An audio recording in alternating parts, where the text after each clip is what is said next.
Hey my lovelies, it's me, Afro Tarot, and I am here to do a unboxing walkthrough of the Enchanted Tarot. I'm in a Facebook group called Tarot and Trimmers or something like that, and it's where people do amazing things to their tarot decks. They trim them, they edge them, and they just do really creative things. And someone had this deck and they had trimmed and edged it, and I just fell in love with the deck itself just as it was, so I went and got it. It's by Amy Zerner and Monte Farber. I hope I've pronounced that right. This is the 25th anniversary edition, and it comes in this beautiful box, which is absolutely, I hope you can see that, is absolutely awesome and amazing. So let's have a look inside. So inside the box, we have the deck, and I want to show you something. So this is how big the deck is, okay? Oh, can you see that? Can you see it? Can you see it? Can you see it?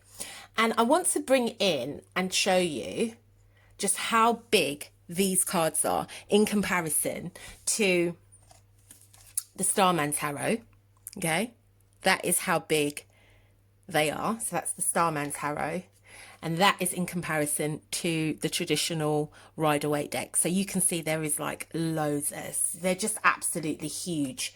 Doesn't take away any of, I'll put that down here actually, doesn't take away any of the beauty of this deck, but yes, it is quite a large deck to say the least. So as you can see, it's unopened. I'll just tell you a little bit about the deck. It is quilted, sorry, it is fabric collage, so it's quilting and applique.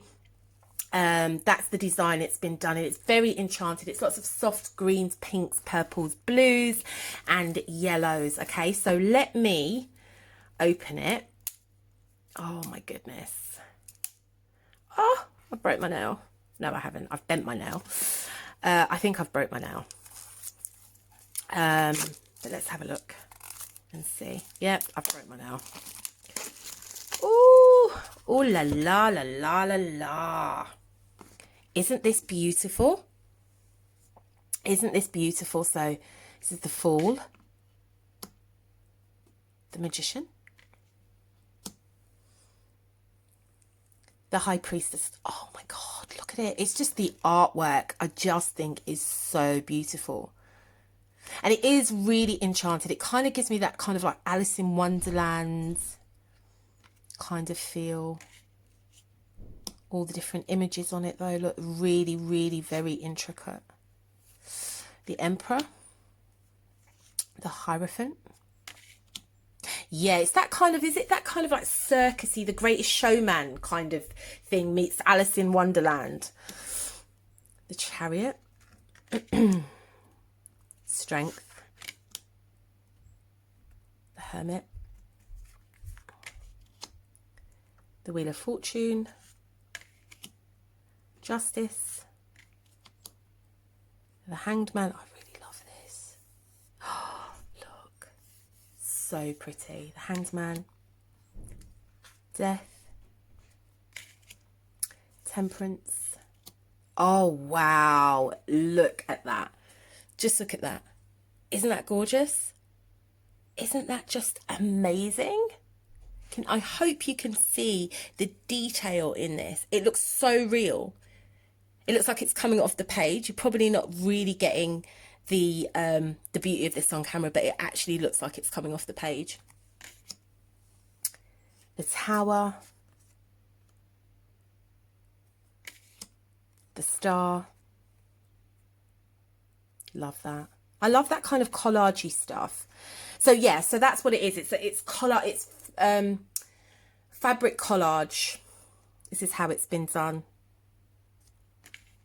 So even though that is how it's been done, and it does kind of look like it's been printed on, but it doesn't take anything away from.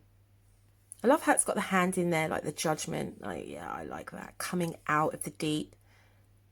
Really interesting. Oh, look at the World.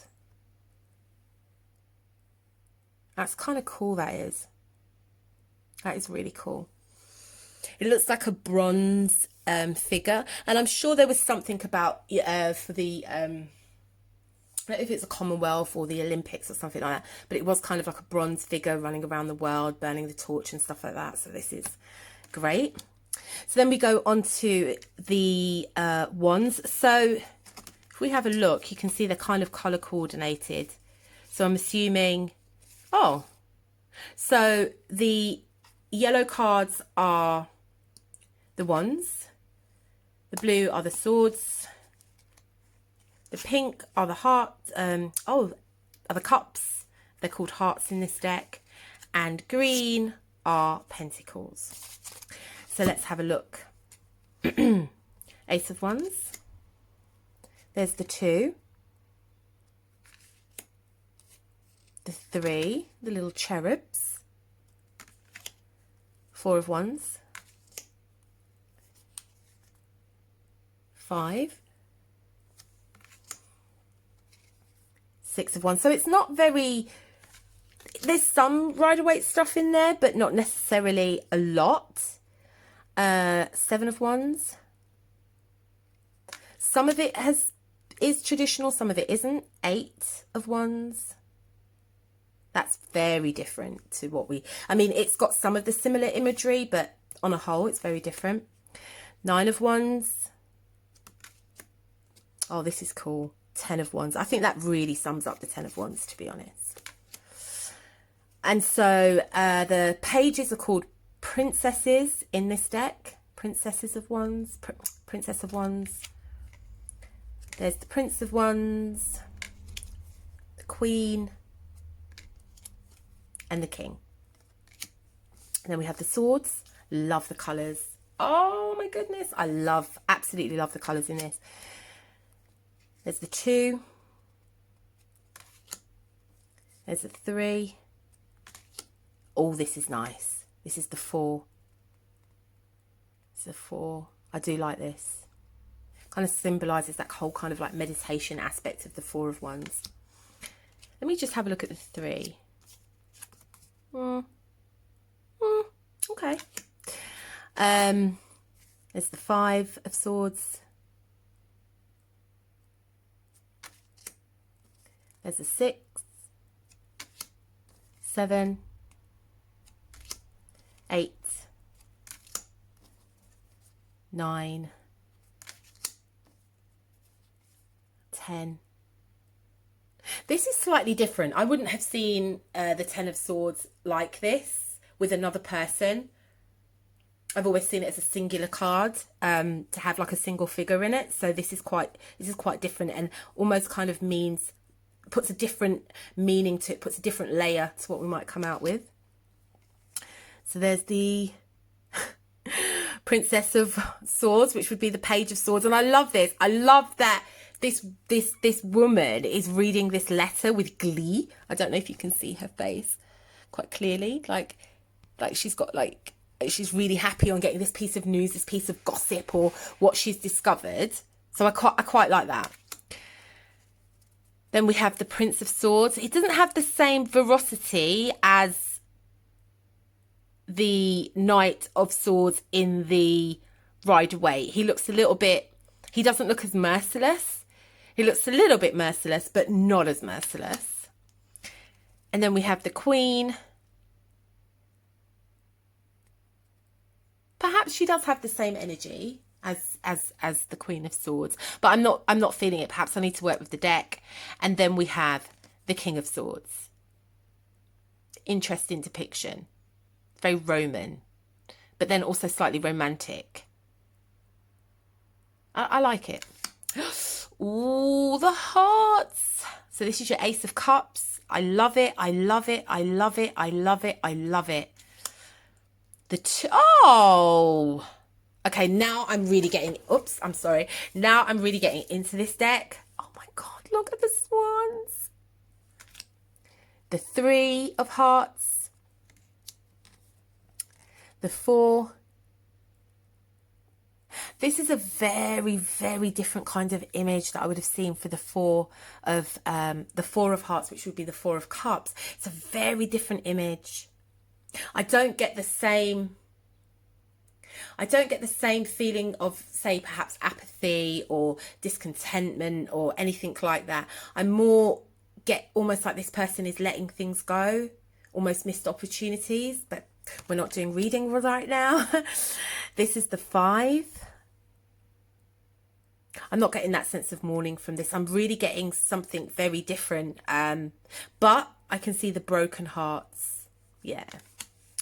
This is very romantic, this hearts deck, which I like in one respect. But I think in the other respect, knowing that the cups deal with so much more than just romance, I kind of feel like this is a little bit sickly sweet for me. Doesn't mean I don't like it, but I just feel that, you know, the cups aren't just about hearts. But anyway, so this is 6 of hearts, 6 of cups. Again, I find it very romantic. The jury's still out. The 7 of hearts. Love the way she's kind of like leaning back. You can see that. Love that. I love that image. Which heart will she choose? This is the 8 of hearts. Okay, this is probably the first card I've come across that I absolutely do not like. I mean, what is it saying? I don't know. I'm not keen on this. I don't know what this is. This is the 9 of cups.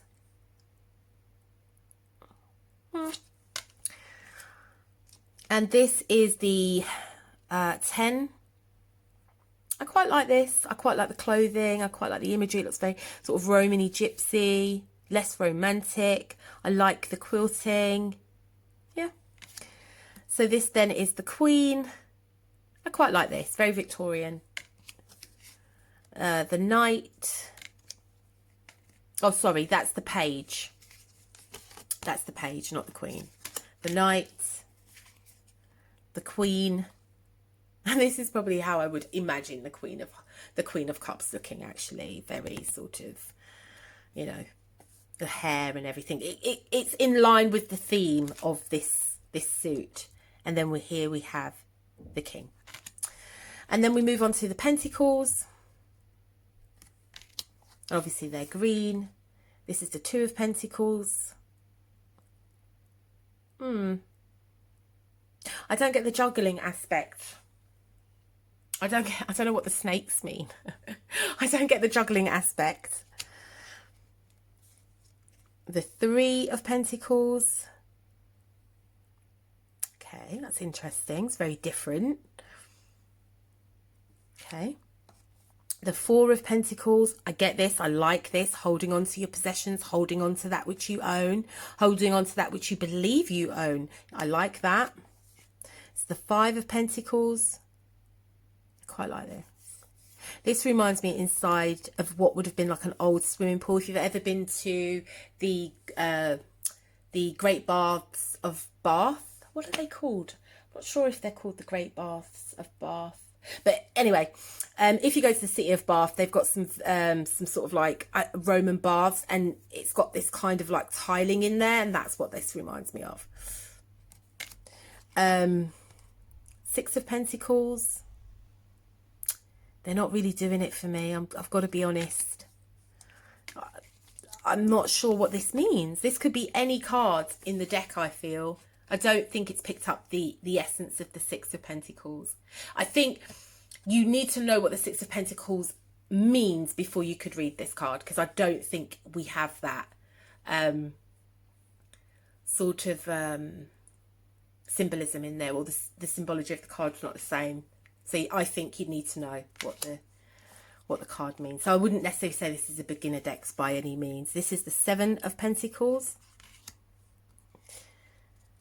This is the 8 of Pentacles. You see, I feel like the Pentacles are the weakest suit in the deck. This is the 9 of Pentacles. I like the fact that there's the butterfly and the trees are flourishing. But again, this is the 10 of Pentacles. This I like. That whole kind of castle, legacy, that kind of thing. Yep, generations. I like that. This is the Page or the Princess of Pentacles, the Prince. I like this. I like this. But it looks like the Prince has some kind of trauma. I don't know if the Knight of Pentacles would do that, to be honest, but hey ho. I do like it. I like the fact that we can see what the Knight is looking at. The Queen of Pentacles, definitely love this. Love this. I think this is what the Queen of Pentacles, that would be her demeanour. And then we have the King of, and I think this would be the King of Pentacles demeanour as well. So that's the walkthrough of the deck. As I said, the cards are huge. So this is the Enchanted Tarot. This is the Starman Tarot. And then this is the Rider-Waite. Okay. So you can see how huge this deck is. Right, it is a very, very big deck. I'm not sure what the intention behind it was. The back, though, oh my goodness, look at the back. Isn't the back just gorgeous? The back is gorgeous. There is no gilded edges. Praise God. You know my views on gilded edges. So there's no gilded edges. The cardstock itself is really nice and bendy. Okay, it is really nice and bendy, and it feels nice. It has kind of like that matte finish. Shuffling this deck, I would presume you would need to, this would be the best way for you to shuffle it. I think if you have small hands, it would be fair. Yeah, that's not going to happen. So your shuffling of this deck would have to be sort of oblong like this. It would have to be like that.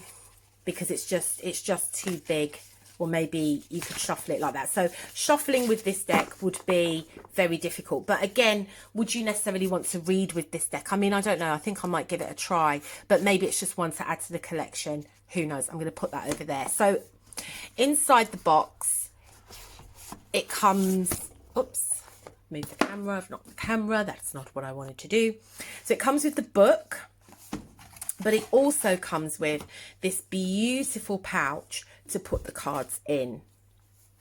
The cards fit in really nicely into this. And I think that's awesome, because where would you store these cards? They're absolutely huge. So it comes in this beautiful velvet, and it's really well made as well. So there is a nice keepsake for you to keep your cards nice and safe.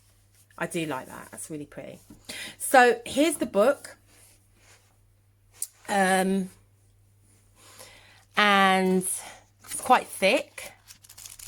Again, it's color coordinated to the cards.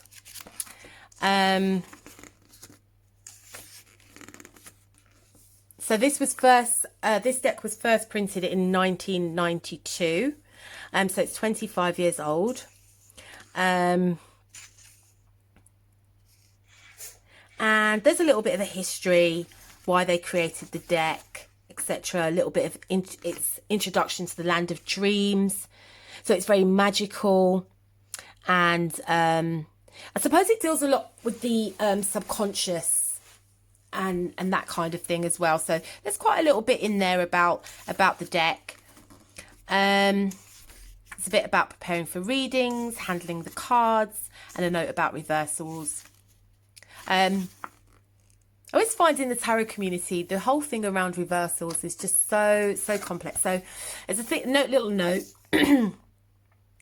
And yeah, so it's just about blockages, how reversals might be read and that kind of thing. But if you read a card 360, I don't think you need to bother with reversals. Just throwing that out there. But if you tend to read cards upright and sort of reversed, then you would need to know what the reversal of that card means. But the way in which I read tarot is I read tarot sort of quite holistically. So I look at the light side, the shadow, and the darker side of the card. So that's why I don't really read reversals, but I do pay attention to them. So anyway, there's a bit about interpreting cards, quick readings,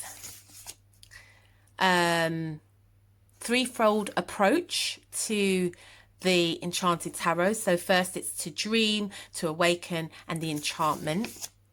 1 card techniques and different spreads, Celtic cross, positions, etc. So that's quite interesting. And a sample reading.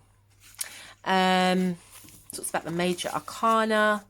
So it really, oh, and there's some little, oh, it gives you all the planetary correspondences. It also gives you the gender correspondence. It also gives you the plants. It also gives you the notes, the astrology, and the colours. I think that's fantastic. That is brilliant. Okay, so let's have a look at an interpretation. So with the Fool, we get the dream interpretation, we get the awakening interpretation, and then we get the enchantment. And then there's also the quick read, which is a message and an outcome. So just real quickly, so when we're looking at the Fool, and I hope you can see, when we're looking at the Fool, in terms of the dreams, wide-eyed, innocent newborn child, the Fool descends from the celestial realms and alights on mountaintops, ready to begin his mystical journey on the path towards enlightenment. All is new to him. He has not learned to fear. He lives on the pitfalls or the dangers which may lay before him. He carries a pouch containing memories of the past and the rest of the knowledge stored in the collective unconscious waiting to be used. He carries a wand symbolizing the pure faith of his actions. The leaping dog behind him is the animal nature of our material bodies and is now in playful harmony with him like a pet with a child. The dream is suffused with green, the colour of growth, and the sky is filled with clear springs, light of a new season and a shining new life. Like the court jesters who maintained his traditions, the Fool can only tell the truth, for he has no malice or desires. The awakening from this card is do not overanalyze things. Sometimes you should just take the risk. This is not the time for sophistication or searching for hidden meanings in words or actions of others. Be the child or you will not see heaven on earth. Do not look back or second guess yourself. It's time for innocence and faith. And then enchantment is blow bubbles and think of nothing. If the thought of the world intrude, see them as soap bubbles floating by and watch them pop one by one. Play with children. Let them, not you, guide the play. Do not try to learn from these activities. Just experience them. Before you take their leave, sing a round of Ring Around the Roses. And like tarot itself, it is a remnant of the ancient times and religions that survived persecution by having their wisdom hidden in a game. Interesting. And then a quick read is you need to trust that you're what's going on with my reading? Let me start again. You need to trust that you are spirit born into flesh to enjoy life and grow in experience. Take a chance and see what happens. Be open as a child. Risk everything that seeming a bit foolish, naive, or optimistic. A wise sense of humour is vital. And as an outcome, you will encounter or must act like a person who knows how to trust and inspire trust. A major new cycle or adventure will begin. Look at each event as it is from the first time. Enjoy and learn from it. Go with the flow.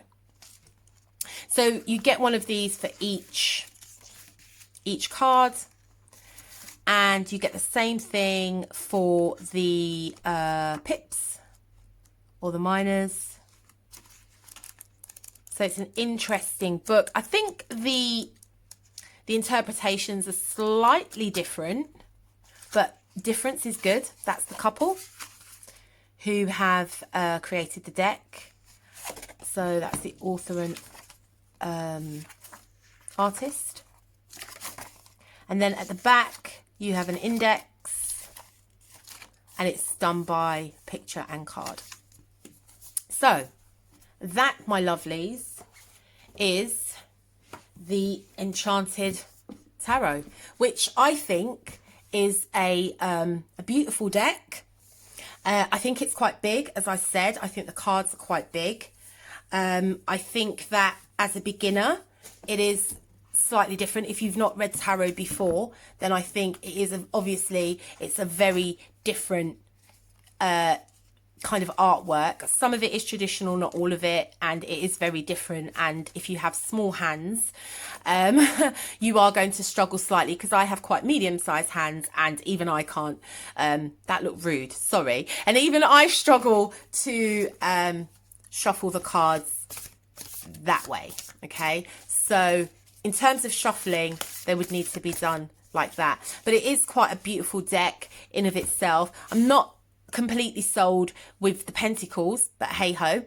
I do like the major arcana. I think it's very different. I think it's looking at cards in a different way, and this is the Enchanted Tarot as well. This is a tarot deck that is coming from the place of dream, so it's not necessarily going to be like the traditional Rider-Waite that we're all accustomed to, we all know and we all like. So it is going to be slightly different. So I think this is more dealing with the subconscious mind, the going down the rabbit hole, that kind of thing. I think it's very Alice in Wonderland. I think it's very kind of uncovering all of that stuff, all of that hidden stuff. So the imagery might well be very, very different simply because of that. But yep, it's a beautiful deck. In terms of price, I got this on a special offer on Amazon, and I think it was 20 something pound, which is quite cheap, I think, for a tarot deck. It was 20 something pounds, and I think there are more expensive versions of it, but yeah, this one is the mass produced one, and I'm very, very excited by it. I might not read with this deck. I might sort of use this deck for I don't know, posts, and if I'm maybe doing a collective reading and I want to post it on social media or something like that, I might use that deck for that. But I don't know, I haven't read with it. You've seen me open it, so probably need to get acquainted with the deck. But thank you very much for tuning in, and this was my walkthrough of the Enchanted Tarot.